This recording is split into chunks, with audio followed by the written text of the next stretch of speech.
నమస్తే ఓం గం గణపతయే నమః స్వర్ణలక్ష్మి నమస్తే అస్తు పరబ్రహ్మ స్వరూపిణి రాజ్యం దేహి ధనం దేహి సర్వకామాంచ దేహి మే. స్వర్ణలక్ష్మి అమ్మవారు ప్రతి ఒక్కళ్ళకి చక్కగా బ్రహ్మ జ్ఞానాన్ని ఇవ్వాలని, తద్వారా ప్రతి ఒక్కళ్ళు చక్కగా నవ్వుతూ హ్యాపీగా ప్రతి దాన్ని ఎంజాయ్ చేసే విధంగా ఉండాలని చెప్పేసి మనం అమ్మవారిని కోరుకుందాం. అంతేకాకుండా ప్రతి ఒక్కళ్ళకి చక్కగా రాజ్యం దేహి నాయకత్వ లక్షణాలని, ఒక అధికారాన్ని, పవర్‌ని, అథారిటీని అమ్మవారు ఇవ్వాలని, అలానే ధనం దేహి ప్రతి ఒక్కళ్ళకి విపరీతమైన ధనం ఇవ్వాలని, ఎక్కడుంటే అక్కడ ధనం ఉండాలని, ఆఫీసుల్లోనూ, బ్యాంకుల్లోనూ, ఇళ్లల్లోనూ ధనం శుభ్రంగా నింపుకొని ఉండాలని చెప్పేసి, అంతేకాకుండా సర్వకామార్థ సిద్ధి అనుకున్న పనులన్నీ అనుకున్న విధంగా అమ్మవారు ఇమ్మీడియట్‌గా నెరవేర్చే విధంగా మన అందరిని ఆశీర్వదించాలని, అందరూ చక్కగా ఉండాలని చెప్పేసి అమ్మవారికి నమస్కారం చేసుకుంటూ, దానికి ముందుగా గణపతిని మనకి జనాకర్షణ, ధనాకర్షణ శక్తిని ప్రతి ఒక్కళ్ళకి ఇవ్వాలని చెప్పేసి మనం కోరుకుందాం. ఈరోజు టాపిక్ మనం చూసుకుంటే గురువు మారుతూ ఉన్నారు. ఎప్పుడు మారుతూ ఉన్నారు? జూన్ 2వ తారీఖున గురువు మారుతూ ఉన్నారు.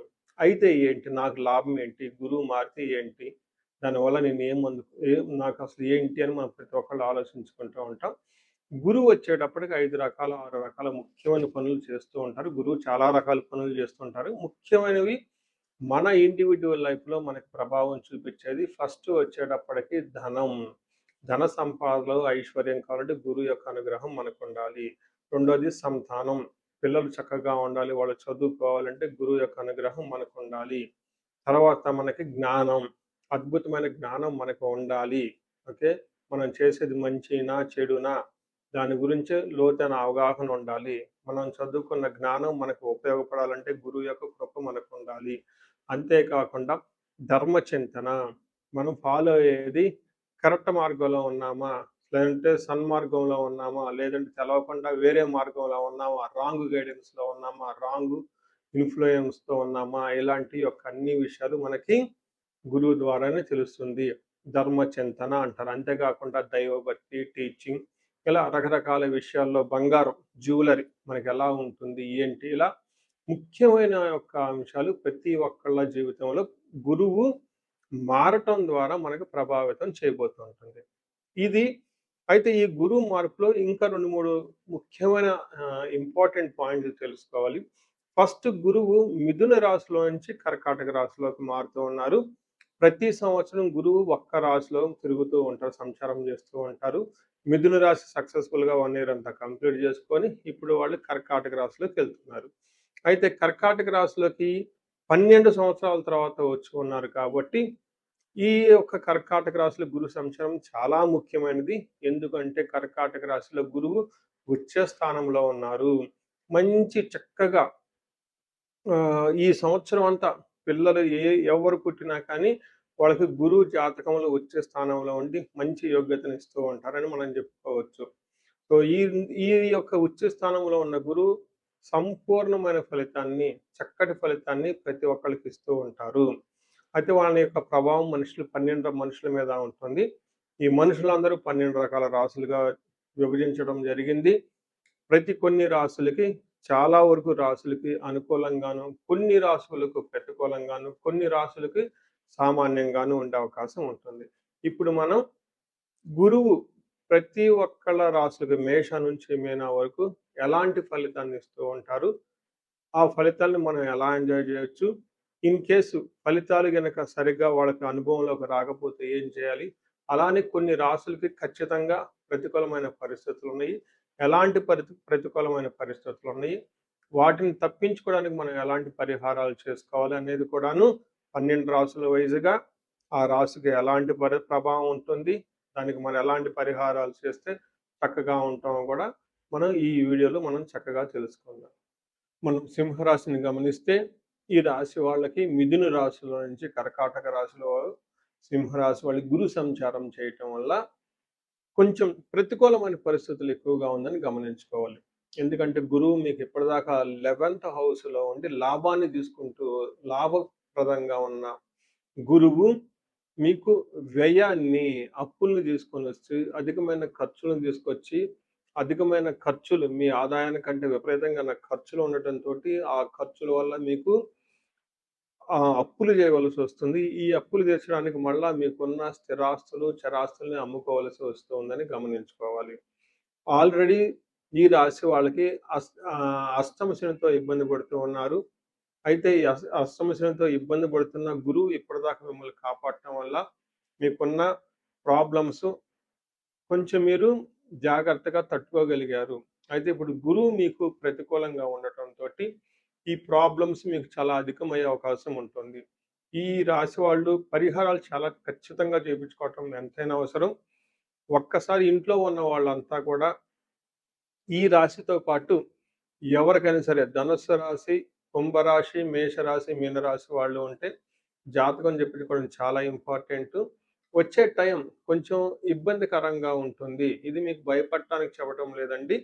జాగ్రత్త పడతారు అన్న ఉద్దేశంతో మీకు చెప్పటం జరుగుతోంది. 12వ స్థానంలో గురువు ఉంటే ఏమవుతుంది? శుభమోలో వ్యయకృత్ అంటే శుభకార్యాలు చేయటం వల్ల వ్యయమవుతుంది. అంటే ఏంటి? పెళ్ళిళ్ళు, లేదంటే గృహప్రవేశాలు, గృహ గృహ ఆరంభాలు, ఇల్లు కట్టుకోవటము, ఫారిన్ వెళ్ళటము, హైయర్ ఎడ్యుకేషన్ లోన్లు తీసుకోవటం ఇలాంటివి జరిగే అవకాశం ఉంటుంది. ప్రాణి విక్రయ దోషణం స్థాన భ్రష్టత్యంత దారిద్ర్యం ద్వాదశి స్థానకే గురు అని మనకి సంస్కృతంలో చెప్తారు. అంటే మీకు బాగా ఉపయోగపడే పశువుల్ని కానివ్వండి, బాగా ఉపయోగపడే ల్యాండ్ కానివ్వండి, బాగా చక్కగా ఉన్న బిజినెస్ లాంటి మీరు అమ్ముకోవలసి వస్తుంది. లేదంటే ఒంటి మీద ఉన్న బంగారం లాంటి అమ్ముకోవలసి వస్తుంది. ఎందుకు అని అడిగితే శుభకార్యాలు చేస్తారు. ఆ శుభకార్యాలు చేయటానికి కావాల్సిన ధనం మీకు ఉండకపోవటంతో అప్పులు చేస్తారు. ఈ అప్పులు చేయటానికి మళ్ళా అవి మీకు భారం అవుతాయన్న ఉద్దేశంతో వీటిని అమ్ముకోవాల్సి వస్తుంది. తద్వారా దూషించబడతారని గమనించాలి. ఇంతేకాకుండా మీకు స్థానభ్రష్టం అంటే ఉద్యోగంలో మీకు భంగం, అవమానాలు జరిగే అవకాశం ఎక్కువగా ఉంటుంది. కొంతమందికి జన్మ జాతకం సరిగా లేకపోతే ఉద్యోగాలు కోల్పోయే అవకాశం కూడా చాలా ఎక్కువగా ఉంటుంది.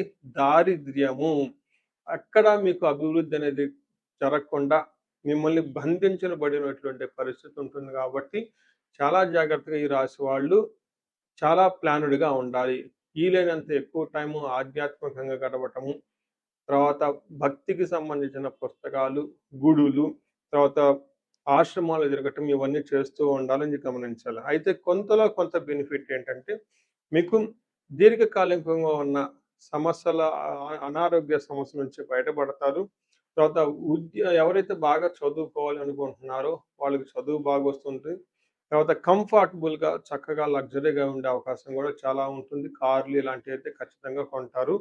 అయితే ఈ విషయంలో కొంచెం గమనించుకొని ఒక్కసారి ఎవరైనా గనక ప్రాబ్లమ్ అనిపిస్తే ఇండివిడ్యువల్ జాతకంగా మీరు ఒకసారి చూపించుకోవటం చాలా చాలా ముఖ్యం. ఈ రాశి వాళ్ళు పర్టిక్యులర్‌గా చూపించుకోవడం చాలా చాలా అవసరం. సో చూశారు కదా! గురువు ఈ రాశి వాళ్ళకి ఎలాంటి అనుకూల ప్రతికూలాలు తీసుకొనొస్తున్నారు, ఫలితాలు తీసుకొనొస్తున్నారు, అనుభవంలోకి రాబోతున్నాయో ఈ జూన్ నుంచి 2027 జూన్ వరకు 2026 జూన్ నుంచి 2027 జూన్ వరకు ఎలాంటి ఫలితాలు ఉన్నారో మనం తెలుసుకుందాం. అయితే గురువు యొక్క అనుకూల ప్రభావం మన మీద ఉండటానికి మనం కొన్ని రకాల పరిహారాలను ఖచ్చితంగా చేసుకోవాల్సి ఉంటుంది. ఒకటి గురువుకి సంపూర్ణ శాంతి పూజలు చేసుకోవాలి. సంపూర్ణ శాంతి పూజలు అంటే ఏంటి? చాలా మందికి అవగాహన ఉండదు.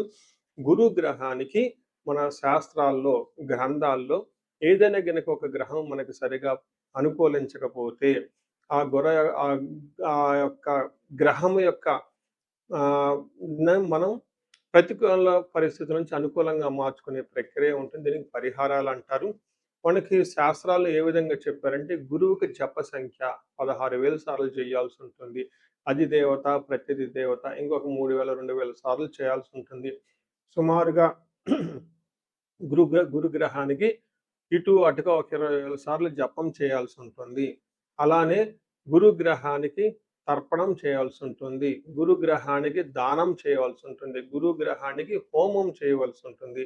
ఇలా ఈ 4 రకాల ప్రక్రియలను ఎవరైతే చేస్తారో గురుగ్రహ సంపూర్ణ శాంతి పూజలు అంటారు. అయితే ఇండివిడ్యువల్‌గా వాళ్ళు చేసుకోవటం కష్టం కాబట్టి సద్బ్రాహ్మణుల్ని, దేవాలయాల్లో ఉన్న పండితుల్ని, లేకుంటే గురువు యొక్క మంత్రాన్ని తీసుకొని వాళ్ళు కొన్ని లక్షల సార్లు, వేల సార్లు ఉపాసన చేసి చక్కగా సాధన చేసిన వాళ్ళ దగ్గరికి వెళితే ఆ మంత్రం వాళ్ళ ద్వారా సిద్ధించి గురువు యొక్క అనుగ్రహం మీకు అనుకూలంగా ఉంటుంది. ఇది కాకుండా గురువుకి సంబంధించిన దేవాలయాలు అంటే మేధా దక్షిణామూర్తి కానివ్వండి, లేదంటే హయగ్రీవ సంబంధించిన దేవాలయాలు చక్కగా విజిట్ చేయటం చాలా మంచిది. ఇంకా ముఖ్యంగా గురు గ్రహం యొక్క శాంతికి మీరు ఆశ్రమాలు చక్కగా విజిట్ చేయొచ్చు. భగవద్గీత, పురాణాలు, వేదాలు, వేదాంతాలు ఇలా యాన్షియంట్ స్క్రిప్చర్స్ పురాతనమైన గ్రంథాలను తెలుసుకొని అర్థం చేసుకుంటే చాలా బాగుంటుంది. గురుగ్రహ శాంతి గురించి ఇంకొకటి ముఖ్యమైనదంటే మీకు చదువు చెప్పిన గురువుల్ని వాళ్ళ దగ్గర ఆశీర్వాదం తీసుకోవడం చాలా ఇంపార్టెంట్. సాధువుల్ని, తర్వాత మీ ఇంటికి ఎప్పటి నుంచో అనాదిగా ఉన్న పురోహితులు, బ్రాహ్మణులు వాళ్ళు మీకు మంచి చెడు చెబుతుంటారు. అలాంటి వాళ్ళని మీరు సత్కరించటం, గౌరవించటం, వాళ్ళకి దక్షిణలు ఇవ్వటం ఇవన్నీ చేస్తే గురువు యొక్క గురు గ్రహం యొక్క అనుకూలం మీకు అనుకూలంగా ఉంటుంది. అంతేకాకుండా గురువు యొక్క అనుకూలమైన పరిస్థితులకి మీరు గురువులకు సంబంధించిన దత్త చరిత్ర చదువుకోవటం ఇంకా చాలా బాగుంటుంది. ఇంకా మీరు ఆశ్రమాలలో కనుక కొన్ని రోజులు కనుక టైం స్పెండ్ చేయగలిగితే అక్కడ యోగా చేయటం, మెడిటేషన్ చేయటం ఇవన్నీ చేస్తూ ఉంటే గురు గ్రహం యొక్క బలం పెరిగి ఇప్పటిదాకా మనం చెప్పుకున్న పరిస్థితుల్ని చక్కగా ఇంకా మంచి అద్భుతమైన రిజల్ట్ వచ్చే అవకాశం ఉంటుంది. ఇన్ కేసు ప్రతికూలమైన పరిస్థితులు ఉన్నా కానీ ఆ ప్రతికూలమైన పరిస్థితులను అధిగమించి చక్కగా లైఫ్ అంతా ముందుకెళ్ళటానికి అంత అవకాశం ఉంటుంది. ఈ సంవత్సరం ఈ గురువు యొక్క కర్కాటక రాశిలో ఉన్నంత వరకు 12 రాశుల వారికి చక్కగా అష్టైశ్వర్యాలు కలగాలని, భోగభాగ్యాలు కలగాలని చెప్పేసి చక్కగా ఉండాలని చెప్పేసి నేను కోరుకుంటున్నాను. నమస్తే.